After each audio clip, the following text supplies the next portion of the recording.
آج پہلی سفر اور جمعرات ایک ساتھ ایسا برسوں بعد ہوتا ہے۔ آج کسی بھی وقت ہاتھوں کی انگلیوں پر صرف 33 بار پڑھ لو اور جتنے پیسے چاہیے نیت کر کے بیٹھ جاؤ۔ شام کو اللہ کا نیک ولی کوئی فرشتہ آئے گا، آپ کی ہر حاجت کو پورا کر جائے گا۔ پھر یہ موقع 1 سال بعد ملنا ہے، خدا را یہ موقع ضائع مت کرنا۔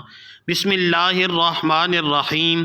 آج پہلی سفر اور بابرکت جمعرات کا دن ہے، ایک ایسا خاص دن جو اللہ کی رحمتوں، برکتوں اور قبولیت کی گھڑیوں سے بھرا ہوا ہے۔ آج میں آپ کے لیے ایک ایسا وظیفہ لے کر حاضر ہوا ہوں جو صرف الفاظ نہیں ہیں بلکہ دل کی سچی پکار ہے۔ اگر آپ ابھی تک اللہ کریم کو راضی نہ کر سکے، اگر پچھلے دنوں کی برکتیں سمیٹ نہ سکے، اگر اپنی حاجات اللہ سے نہ منوا سکے اور دنیا کی مصروفیات میں یہ قیمتی وقت گزار دیا تو مایوس نہ ہوں، کیونکہ آج کی یہ جمعرات عام نہیں۔ احادیث میں جمعرات کے دن کو خاص اہمیت حاصل ہے۔ اس دن اعمال اللہ کی بارگاہ میں پیش کیے جاتے ہیں اور رحمتوں کے دروازے کھول دیے جاتے ہیں، اور جب یہ جمعرات سفر کے بابرکت مہینے میں آئے تو اس کی فضیلت اور بھی بڑھ جاتی ہے۔ ابھی بھی وقت ہے، ابھی بھی رب کریم اپنے بندوں کو پکار رہا ہے۔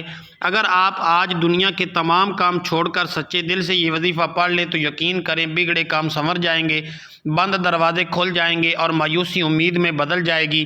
جس گھر میں یہ وظیفہ پڑھا جائے گا اس گھر کے ہر فرد کے نصیب میں آسانی اور کامیابی لکھی جائے گی، اور جس نیت سے یہ وظیفہ پڑھا جائے گا اللہ کے حکم سے اس میں برکت اور کامیابی ظاہر ہونے لگے گی۔ یاد رکھیں، سفر کا مہینہ بھی رحمت اور شکر کا مہینہ ہے، اور جمعرات کا دن قبولیت کی گھڑیوں میں سے ہے۔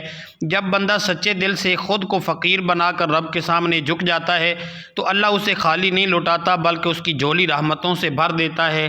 تو آج فیصلہ کر لیں، در در کی ٹھوکریں چھوڑ دیں، لوگوں کے سامنے جھکنا چھوڑ دیں اور صرف اپنے رب کو پکاریں، کیونکہ وہی رازق ہے، وہی مالک ہے اور وہی ہر چیز پر قادر ہے، اور جب وہ چاہتا ہے تو ایک لمحے میں تقدیر بدل دیتا ہے۔ اگر کبھی ہمیں کسی سے صرف 10,000 روپے لینے پڑ جائیں تو ہم کتنے بے بس ہو جاتے ہیں، آنکھوں میں آنسو لے آتے ہیں، آواز میں درد بھر لیتے ہیں تاکہ سامنے والا یقین کر لے کہ ہم واقعی مجبور ہیں، مگر پھر بھی وہ انسان ہمیں خالی ہاتھ لوٹا دیتا ہے۔ لیکن آج سفر کی پہلی تاریخ بابرکت جمعرات کے دن آپ کے لیے رزق اور دولت کا ایک ایسا خاص وظیفہ لے کر آیا ہوں جسے پڑھنے کے بعد اللہ آپ کو غنی کر دے گا، آپ کے رزق میں ایسی کشادگی عطا فرمائے گا کہ صرف آپ ہی نہیں بلکہ آپ کی آنے والی نسلیں بھی اس کی برکتیں محسوس کریں گی۔ آپ کی پرانی سے پرانی غربت، تنگ دستی اور پریشانیاں جڑ سے ختم ہونے لگیں گی، کیونکہ ہر انسان یہی چاہتا ہے کہ اس کے پاس وافر رزق ہو، اس کے گھر کے اخراجات آسانی سے پورے ہوں، اس کی خواہشات بھی پوری ہوں اور وہ اپنے بچوں کو ایک بہترین زندگی دے سکے۔ مگر یاد رکھیں، بہترین زندگی صرف رب کی طرف سے ملتی ہے۔ جو لوگ سچے دل سے اللہ کے سامنے ہاتھ پھیلاتے ہیں وہی کامیاب ہوتے ہیں۔ اہل بیت نے ہمیشہ اللہ سے مانگا، صحابہ کرام نے ہمیشہ اللہ سے مانگا، اور اللہ کے پیارے حبیب صلی اللہ علیہ وسلم بھی ہر حال میں اپنے رب کے سامنے جھکتے تھے۔ تو پھر ہم کیوں در در کی ٹھوکریں کھاتے ہیں، کیوں ہم لوگوں کے سامنے جھکتے ہیں اور کیوں ہم جھوٹے سہاروں کے پیچھے بھاگتے ہیں؟ آج میری وہ بہنیں اور بھائی جو زندگی کی ٹھوکروں سے تھک چکے ہیں، جو لوگوں کے تانوں سے بچنا چاہتے ہیں، جو اپنے گھر کی پریشانیوں، نحوست اور مصیبتوں کو ہمیشہ کے لیے ختم کرنا چاہتے ہیں اور ایک نئی زندگی شروع کرنا چاہتے ہیں جس میں نہ کسی کے سامنے جھکنا پڑے اور نہ کسی سے مانگنا پڑے، وہ آج دنیا کے تمام کام چھوڑ کر صرف ایک بار یہ وظیفہ میرے بتائے گئے طریقے سے پڑھ لیں۔ مانگنا صرف رب سے ہے، کیونکہ اس مہینے میں مانگنے والا کبھی خالی ہاتھ نہیں لوٹتا۔ اللہ رب العزت اپنے بندوں سے محبت فرماتا ہے، اور جب بندہ سچے دل سے اس کے سامنے جھولی پھیلاتا ہے تو وہ اسے خالی نہیں لوٹاتا۔ اس لیے جب بھی مانگیں دل سے مانگیں، عاجزی سے مانگیں، ایک فقیر کی طرح مانگیں، بچوں کی طرح ضد کر کے مانگیں۔ اور وہ لوگ جو کہتے ہیں کہ ہمیں وظیفوں کا فائدہ نہیں ہوتا یا ہم دعائیں کر کے تھک چکے ہیں، وہ آج کا دن ضائع نہ کریں، کیونکہ یہ دن اور یہ گھڑیاں قبولیت کی ہیں۔ اگر آج بھی آپ نے سچے دل سے یہ وظیفہ پڑھ لیا تو اللہ کے خزانے سے ایسی عطا ہوگی کہ آپ خود حیران رہ جائیں گے۔ جب اللہ خود دینے کو تیار ہے، آپ کی جھولیاں بھرنے کو تیار ہے، تو پھر دیر کس بات کی ہے؟ آج ہی اس کے سامنے جھک جائیں، کیونکہ آج اس وظیفے کے پڑھتے ہی آپ کے بگڑے کام سنورنے لگیں گے، ناممکن ممکن بن جائے گا اور وہ سب کچھ ملنا شروع ہو جائے گا جس کا آپ نے کبھی تصور بھی نہیں کیا ہوگا۔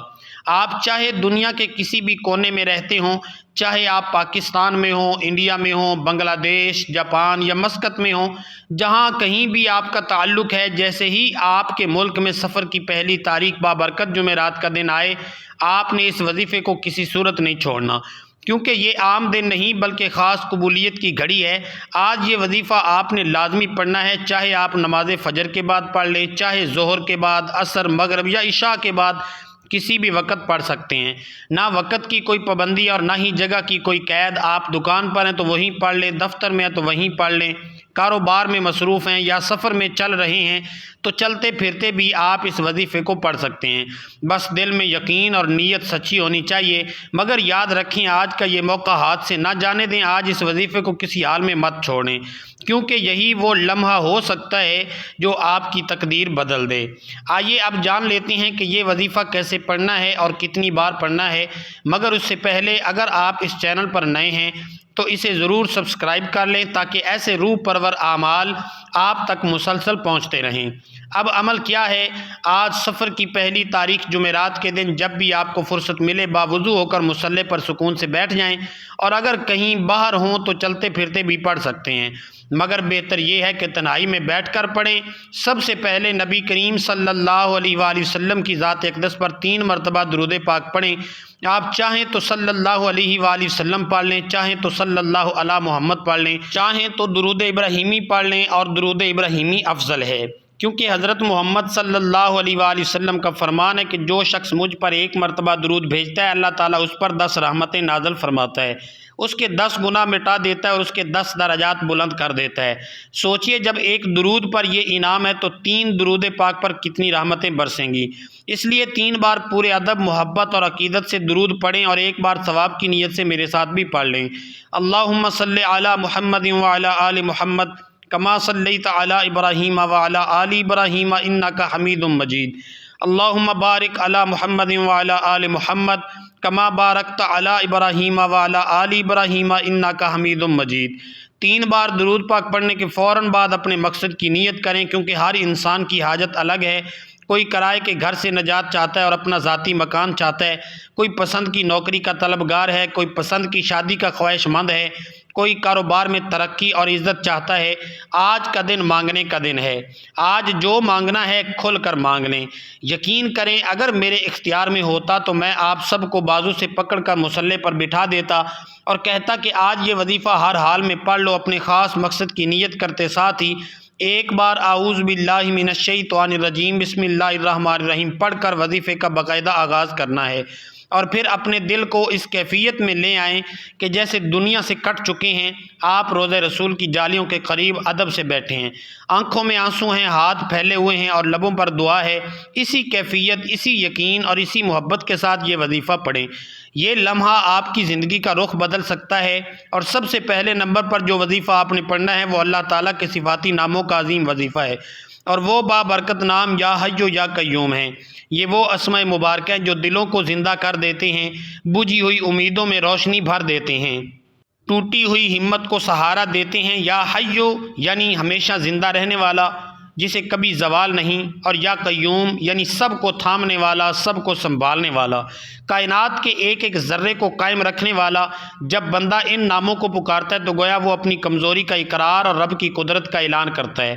اہل علم فرماتے ہیں کہ یہ ایسا اسم اعظم ہے کہ پڑھنے والے کو مستجاب الدعوات بنا دیتا ہے، مانگنے والے کو بانٹنے والا بنا دیتا ہے، تقدیر کے بند تالے کھول دیتا ہے، نصیب کے بند دروازے کھول دیتا ہے، رکاوٹیں ہٹا دیتا ہے اور بندشیں توڑ دیتا ہے۔ اب توجہ سے سنیے کہ آپ نے پڑھنا کیسے اور کتنی بار ہے۔ یا حیو یا قیوم 1 بار ہو گیا، یا حیو یا قیوم 2 بار ہو گیا، یا حیو یا قیوم 3 بار ہو گیا۔ اس طرح آپ ہاتھوں کی انگلیوں پر پڑھ لیں یا تسبیح کے دانوں پر پڑھ لیں۔ آپ نے صرف 11 بار پڑھنا ہے، نہ جلدی کرنی ہے، نہ ادھر ادھر دھیان دینا ہے۔ 11 بار پڑھتے دوران نہ آپ کسی سے بات کریں گے اور نہ کوئی آپ سے بات کرے۔ یہ لمحے آپ اور آپ کے رب کے درمیان ایک رازدارانہ ملاقات کے ہوں گے۔ اور ایک خاص بات سن لیں، اگر آپ 11 مرتبہ پڑھتے دوران اپنے دل میں 11,000 حاجات کی نیت لے آئیں، 11 بڑے مقاصد سامنے رکھ لیں، وہ مقاصد جو آپ کو ناممکن دکھائی دیتے ہیں، وہ خواہشیں جو برسوں سے دل میں دفن ہیں، وہ دعائیں جو بار بار کر کے بھی قبول ہوتی نظر نہیں آئیں، تو یقین کے ساتھ پڑھا گیا یا حیو یا قیوم ان ناممکن کو ممکن بنا سکتا ہے۔ 11 بار کی یہ پکار آپ کی 11 حاجتوں میں کامیابی کا ذریعہ بن سکتی ہے، کیونکہ جب زندہ اور قائم رب کو پکارا جاتا ہے تو مردہ قسمتیں بھی زندہ ہو جاتی ہیں اور بند دروازے خود بخود کھلنے لگتے ہیں۔ پہلے نمبر پر 11 بار یا حی یا قیوم پڑھنے کے بعد اب دوسرے نمبر پر آپ نے جو وظیفہ پڑھنا ہے وہ ایک عظیم قرآنی سورت کا وظیفہ ہے۔ یہ بظاہر قرآن پاک کی سب سے چھوٹی سورت ہے، مگر تاثیر اور برکت میں سمندر سے بھی گہری ہے۔ اب آپ نے دوسرے نمبر پر سورہ کوثر پڑھنی ہے، وہ سورت جس میں رب کریم نے اپنے محبوب کو خیر کثیر کی خوشخبری عطا فرمائی۔ سوچئے جب یہ سورت خیر کثیر کی نوید ہے تو جو اسے یقین کے ساتھ پڑھے گا تو اس کی زندگی میں خیر کیوں نہ برسے گی۔ آج پہلی سفر جمعرات کے دن اگر کوئی بندہ اخلاص کے ساتھ سورہ کوثر پڑھ لے اور اس کی برکت سے اس کی آنے والی نسلوں کے رزق کا انتظام ہو جائے، گھر کے حالات سنور جائیں، بے سکونی اور بے برکتی ہمیشہ کے لیے ختم ہو جائے، مشکلات جڑ سے ختم ہو جائیں، تو اس سے بڑھ کر اور کیا چاہیے۔ اہل علم فرماتے ہیں کہ بڑا بدقسمت ہے وہ شخص جو ایسے بابرکت دن یہ وظیفہ چھوڑ دے، کیونکہ اس خاص دن اس وظیفے کی توفیق بھی اسی کو ملتی ہے جس کے لیے رب نے آسانیاں، رزق میں کشادگی اور کاروبار میں عروج لکھ دیا ہو۔ آئیے پہلے محبت اور ادب کے ساتھ اس سورت کی تلاوت سن لیں۔ بسم اللہ الرحمن الرحیم، انا اعطیناک الکوثر فصل لربک وانحر ان شانئک ھو الابتر۔ آپ سورہ کوثر کو ہاتھوں کی انگلیوں پر پڑھ لیں یا تسبیح کے دانوں پر پڑھ لیں۔ آپ نے صرف 33 بار پڑھنی ہے، نہ ایک کم نہ ایک زیادہ۔ یہ 33 بار کی تلاوت ایسے پڑھیں جیسے ہر آیت آپ کی تقدیر پر لکھی جا رہی ہو، جیسے ہر لفظ رزق کے دروازے کھول رہا ہو، جیسے ہر تکرار غربت اور تنگدستی کو آپ کے گھر سے نکال رہا ہو۔ یقین مانیں جب بندہ اخلاص کے ساتھ 33 بار سورہ کوثر پڑھ لیتا ہے تو اللہ تعالیٰ اس پر خیر کثیر کے دروازے کھول دیتا ہے، رزق میں برکت ڈال دیتا ہے، رکاوٹیں ہٹا دیتا ہے، پریشانیاں دور کر دیتا ہے، اور بندے کے منہ سے نکلی ہر نیک اور جائز حاجت کو شرف قبولیت عطا فرما دیتا ہے۔ بس شرط یہ ہے کہ دل حاضر ہو، یقین کامل ہو اور امید رب سے جڑی ہو۔ جب آپ دوسرے نمبر پر سورہ کوثر 33 بار پڑھ لیں تو اب تیسرے اور آخری نمبر پر جو وظیفہ آپ نے پڑھنا ہے یہ وہ وظیفہ ہے جس کے بغیر سارا وظیفہ ادھورا رہ جاتا ہے۔ یہ وہ کڑی ہے جو پہلے دونوں اعمال کو قبولیت سے جوڑ دیتی ہے۔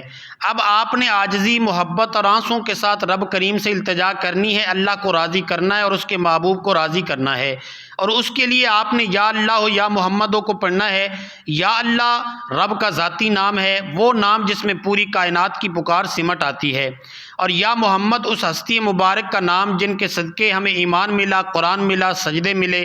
جب بندہ اللہ اور اس کے محبوب کے نام کو محبت سے پکارتا ہے تو زندگی کی گرہیں کھلنے لگتی ہیں، دل کا بوجھ ہلکا ہونے لگتا ہے، گھر سے بے سکونی، بے برکتی اور لڑائی جھگڑے ایسے ختم ہونے لگتے ہیں جیسے اندھیرا سورج نکلنے پر ختم ہو جاتا ہے، میاں بیوی کے دلوں میں محبت لوٹ آتی ہے، رشتوں کی بند گلیاں کھلنے لگتی ہیں۔ اگر آپ چاہتے ہیں کہ تقدیر کے بند تالے کھل جائیں، جو کام بنتے بنتے رک جاتے ہیں وہ مکمل ہو جائیں، جو رشتے ہوتے ہوتے رہ جاتے ہیں وہ طے ہو جائیں، جو کامیابی ہاتھ میں آ کر پھسل جاتی ہے وہ ہمیشہ کے لیے نصیب بن جائے، تو آج پہلی سفر جمعرات کے دن یہ آخری وظیفہ پورے یقین سے پڑھ لیں۔ آپ نے کیسے اور کتنی بار پڑھنا ہے توجہ کیجیے گا۔ یا اللہ ہو یا محمد ہو 1 بار، یا اللہ ہو یا محمد ہو 2 بار، یا اللہ ہو یا محمد ہو 3 بار۔ اس طرح ہاتھوں کی انگلیوں پر یا تسبیح کے دانوں پر پڑھ لیں۔ آپ نے صرف 11 بار پڑھنا ہے، نہ جلدی کرنی ہے، نہ ادھر ادھر دیکھنا ہے۔ یہ 11 بار ایسے پڑھیں جیسے آپ کا دل دربار الہی میں جھکا ہوا ہو اور زبان بارگاہ مصطفیٰ میں ادب سے عرض گزار ہو۔ یاد رکھیں ہم اس دنیا میں اسی لیے آئے ہیں کہ اللہ کو راضی کریں اور اس کے حبیب کو راضی کریں۔ جس بندے سے اللہ اور اس کا رسول راضی ہو جائیں پھر اس کی دنیا بھی سنور جاتی ہے، اس کی آخرت بھی سنور جاتی ہے، اس کے راستوں کی رکاوٹیں خود بخود ہٹنے لگتی ہیں اور وہ وہاں سے پاتا ہے جہاں سے اس نے کبھی سوچا بھی نہیں ہوتا۔ بس شرط ایک ہے، دل سچا ہو، نیت خالص ہو اور یقین کامل ہو۔ پھر دیکھیے گا کہ کیسے آسانیاں اترتی ہیں اور کیسی برکتیں زندگی کا حصہ بن جاتی ہیں۔ سب سے پہلے آپ نے 11 مرتبہ یا حی یا قیوم پڑھنا ہے، دوسرے نمبر پر 33 مرتبہ سورہ کوثر کی تلاوت کرنی ہے، اور تیسرے نمبر پر 11 مرتبہ یا اللہ یا محمد پڑھنا ہے۔ جب آپ یہ تینوں اعمال اسی ترتیب، اسی تعداد اور اسی خشوع کے ساتھ مکمل کر لیں تو آخر میں پھر سے 3 مرتبہ درود پاک لازمی پڑھیں، وہی درود جو آپ نے ابتدا میں پڑھا تھا، کیونکہ درود پاک ہی وہ پل ہے جو دعا کو عرش تک پہنچاتا ہے اور قبولیت کے دروازے کھولتا ہے۔ اب آپ کا عمل مکمل ہو چکا ہے، طریقہ بھی آپ جان گئے، تعداد بھی سمجھ گئے، ترتیب بھی واضح ہو گئی۔ اب آپ نے دونوں ہاتھ اٹھا کر اللہ کے حضور اپنی ساری حاجات، ساری پریشانیاں، سارے دکھ، سارے قرض، سارے خوف اور ساری الجھنیں اللہ کے سپرد کر دینی ہیں۔ رو رو کر، گڑ گڑا کر، سچے دل اور پورے یقین کے ساتھ مانگنا ہے، کیونکہ جب بندہ ٹوٹ کر مانگتا ہے تو رب جڑ کر عطا فرماتا ہے۔ یقین رکھیں اللہ آپ کو خالی ہاتھ نہیں لٹائے گا، وہ اپنے پیارے ناموں کے صدقے آپ کی مشکل کو آسان فرمائے گا، بند راستوں کو کھول دے گا، رکے ہوئے کام مکمل کر دے گا۔ میں دل سے دعا گو ہوں کہ جو بھی اس وقت مجھے دیکھ اور سن رہا ہے، اللہ پاک اس کی ہر مشکل دور فرمائے، اس کے حالات بہتر فرمائے، اسے پاکیزہ اور کشادہ رزق عطا فرمائے۔ جو قرض کے بوجھ تلے دبے ہوئے ہیں اللہ ان کا قرض ادا ہونے کے اسباب پیدا فرمائے، جو رزق کی تنگی میں مبتلا ہیں ان پر اپنی رحمت اور دولت کی بارش فرما دے، جو بیماریوں اور تکلیفوں میں مبتلا ہیں انہیں کامل شفا عطا فرمائے۔ یا اللہ ہماری چھوٹی بڑی ہر پریشانی کو ختم فرما، ہمارے گھروں میں سکون، محبت اور برکت عطا فرما۔ اور یاد رکھیے ناظرین کرام، نماز کے بغیر کوئی وظیفہ اثر نہیں کرتا، اگر 5 وقت کی نماز قائم نہیں تو اعمال کی تاثیر بھی کمزور ہو جاتی ہے۔ اللہ تعالیٰ ہمیں باجماعت نماز ادا کرنے کی ہمت، طاقت اور توفیق عطا فرمائے، ہمیں نیک اعمال کی رغبت دے اور گناہوں سے بچنے کی توفیق دے، آمین۔ دعا ہے کہ رب کریم میرا سنانا اور آپ کا سننا اپنی پاک بارگاہ الہی میں قبول و منظور فرمائے، آمین ثم آمین۔ محترم ناظرین، اپنے رزق میں برکت اور وسعت کے لیے اللہ تعالیٰ کے 99 ناموں میں سے کوئی ایک بابرکت نام کمنٹ میں ضرور لکھیں۔ جزاکم اللہ خیرا۔ اللہ تعالیٰ ہم سب کا حامی و ناصر ہو، آمین۔ السلام علیکم ورحمۃ اللہ وبرکاتہ۔